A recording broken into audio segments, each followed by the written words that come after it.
نہ کوئی پرندہ نہ جانور کچھ بھی نہیں ہے. حکم ہوا تھا کہ یہاں بنا دو ایک کے بعد کدا بنا دیا.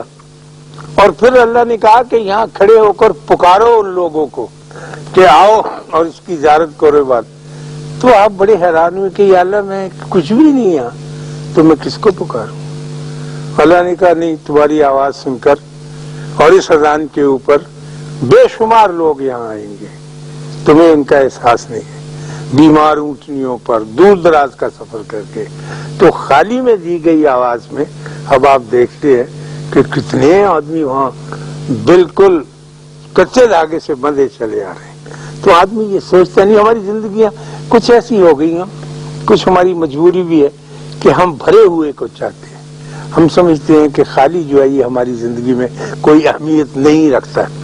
لیکن جو آپ کو موقع ملے اور آپ غور کرتے چلے جائیں تو یہ بھی ویسی اہمیت کا حامل ہے جیسی کہ بھری ہوئی چیز ہوتی ہے، یا جیسے ہم اپنا گھر، اپنا دار، اپنا وجود، اپنی روح بھرنے کی کوشش کرتے ہیں. تو میں کہہ رہا تھا کہ ایسے ہی دن تھے، ایسا ہی موسم تھا، ایسا ہی رنگ تھا.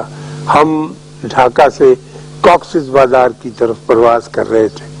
ہوا یوں تھا کہ مشرقی پاکستان کے ادیبوں، شاعروں، کویوں اور گلوکاروں نے مغربی پاکستان کے فنکاروں، ادیبوں، شاعروں کو اپنے ہاں دعوت دی تھی. ہم تقریباً 50 لوگ تھے. اور جب ہم وہاں پہنچے تو اپنا گھر اور اپنے گھر سے بھی زیادہ جیسے ہوتا ہے عزیز و اقارب کا گھر اور بھی پیارا ہوتا ہے، وہاں رہے.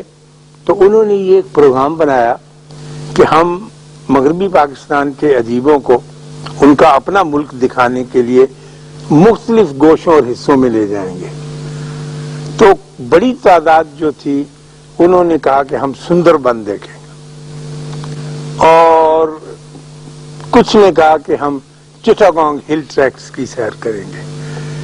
جو بڑی عمر کے لوگ تھے انہوں نے کہا کہ ہم اتنا سفر تو نہیں کر سکیں گے، ہم کرنافلی ریور جا کے اس کا نظارہ کریں، بڑی خوبصورت جگہ ہے وہ. ہم 3 تھے. ہم نے کہا ہمیں آپ کاکسس بازار بھیجیے. کاکسس بازار سمندر کا وہ خوبصورت ساحل ہے، دنیا بھر میں ایسا خوبصورت ساحل نہیں ہے، جو 60 میل کی دوری تک بڑے ستوہ انداز میں سیدھا سمندر کے ساتھ ساتھ پھیلا ہوا، اور اس کی زمین جو ہے باوصف اس کے کہ سمندر کی ریت سے بنی ہے جیسا کہ ساحل ہوتا ہے، لیکن وہ ایسی پختہ ہے اور اتنی مضبوط ہے کہ ایسے محسوس ہوتا ہے جیسے اس پر پچی کاری کی گئی ہو اور اینٹوں کا کام ہو. جیسے آپ نے ایوان عام دیکھا ہے ہمارے یہاں قلعے میں، تقریباً ویسا ہی ہے. اور کہتے ہیں کہ اگر وہاں پر جیپ بھگائی جائے تو ایک ذرہ بھی ریت کا نہیں اٹھتا. تو بڑی دور دور سے سیاح اسے دیکھنے آتے ہیں. پھر ہمیں لالچ تھا کہ ہم وہاں پر دھوپ سینکتے ہوئے کیکڑے دیکھیں گے. اتنی بڑی تعداد میں کیکڑے سمندر سے نکل کر وہاں آ کر بیٹھتے ہیں اور دھوپ سینکتے ہیں کہ آپ حد نظر تک ان کو کسی بھی صورت میں گنتی اور شمار میں نہیں رکھ سکتے. ہزاروں، سینکڑوں، لاکھوں، اربوں تک پھیلے ہوئے ہوتے، اور لوگ ان کا نظارہ کرنے کے لیے جب جیپ دوڑاتے ہیں تو وہ کیکڑے ان کے آگے بھاگ کے واپس سمندر میں جاتے ہیں. تو یہ ایک ایسی عجیب دوڑ ہوتی ہے جو ایک سیدھ میں ہوتی ہے اور ایک چوڑائی کے رخ ہوتی ہے. وہ چوڑائی کے رخ بھاگتے سمندر کی طرف، جیپ سیدھی جاتی. بہرکیف یہ تفصیلات جو میں آپ کی خدمت میں عرض کر رہا ہوں اس وجہ سے بھی کہ میں اس وقت اس عہد میں لوٹ کے وہاں پہنچ چکا ہوں. ہم 3 تھے، غلام عباس ہمارے بہت بڑے افسانہ نگار، آنندی کے خالق، اور اعجاز بٹالوی اور میں. تو ہم جہاز سے اترے تو جہاز کے اندر ہی ایک بحث شروع ہو گئی سمندر کے اوپر اڑتے ہوئے. میں نے کہا یہ سمندر جو ہے اس وقت یہ بھاٹا میں ہے. تو اعجاز بٹالوی کہنے لگے نہیں یہ جوار میں ہے. اب میں نے کہا اس کا فیصلہ کرے کہ جوار بھاٹا میں اتار کون سا ہوتا ہے اور چڑھاؤ کون سا ہوتا ہے، یہ کسی کو نہیں پتا. تو کافی دیر ہم لڑائی کرتے رہے. میں نے کہتا تھا کہ بھاٹا جو ہے وہ اترائی پہ ہوتا ہے سمندر اور جوار چڑھائی پہ. اعجاز اس بات کو نہیں مانتے تھے. ہمارا جھگڑا ہو گیا تو ہم نے غلام عباس سے کہا کہ آپ کا کیا خیال؟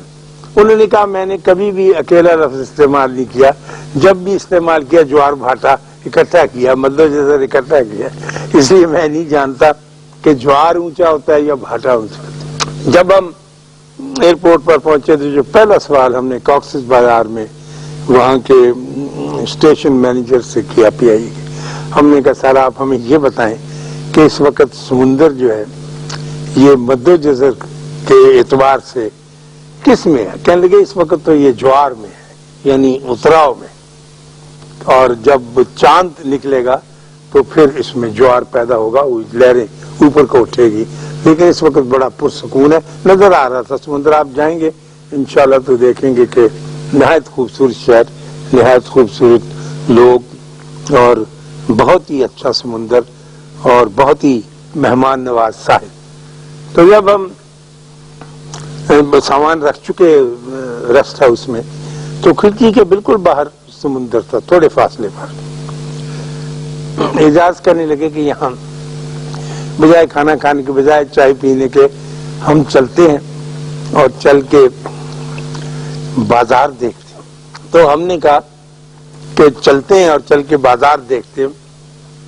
اور کاکسس بازار کا بازار بھی بہت چوڑا، بہت خوبصورت اور بالکل سچواں ہے.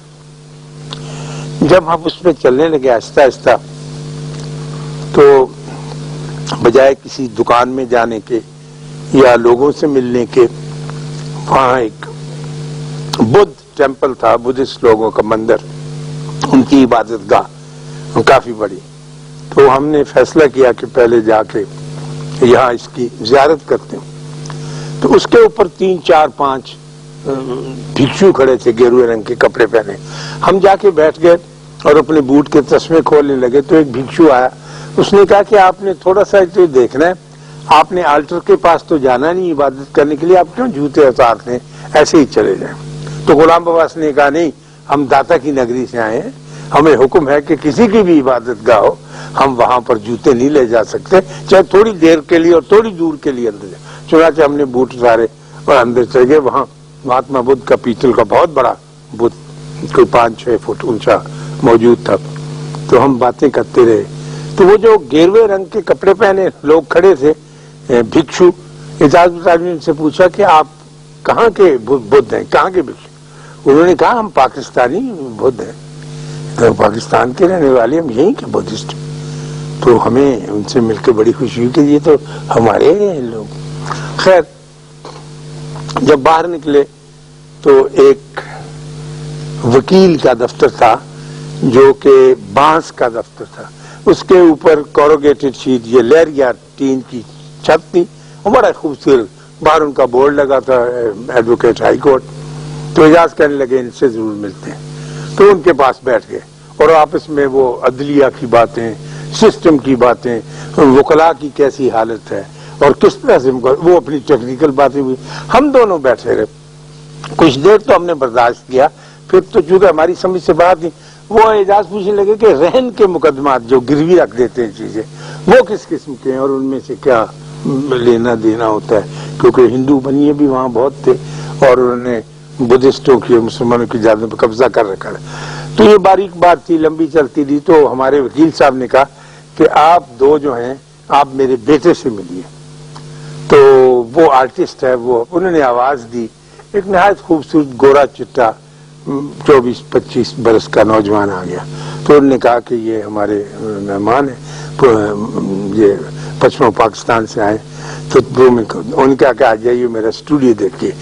باپ کے دفتر کے پیچھے اس کا ویسے ہی بانس کا اسٹوڈیو، لیکن بہت خوبصورت، جس کے باہر تازہ بانس کے اگے ہوئے پودے تھے، ساتھ ناریل